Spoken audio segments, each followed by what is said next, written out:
kayo. Ay, Diyos ko dahil. So, ito na nga guys. Uy, pasensya na po kayo ha. Kung ngayon lang ako nakapag-video, naintindihan nyo naman yata ang lola nyo. Dahil po ako ay sobrang busy.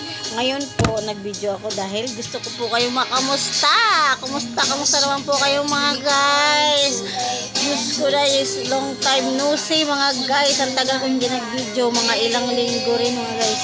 Dahil sobrang busy ko mga guys. So ngayon, ito na. Nag-video na ako mga guys. So, ako naman tanongin nyo, ito, hagad na ako. Kasi nga, kung hindi ako makapag-video, alam nyo naman, buhay nanay. So, grabe ang busy ng mga nanay ngayon.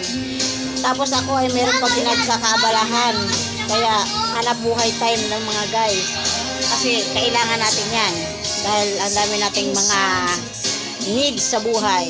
So, ngayon guys, ito na. Wala naman guys ang video ko ngayon. Ito, nakikipagtsikahan lang naman ako sa inyo. So, lahat po ng mga subscribers ko, pasensya na po kayo. Dahil po, Diyos ko dahil busy po ang lola nyo. So, tingnan nyo naman ako guys. Mukhang sa tingin nyo, anong sa tingin nyo mga guys? Mukhang, ano na ba? Talagang sobrang, hagard na hagard. Pero, okay lang yan mga guys. Kahit pa, okay lang yan kahit hagard sa paningin, basta ang importante ay nandito ako. Yun.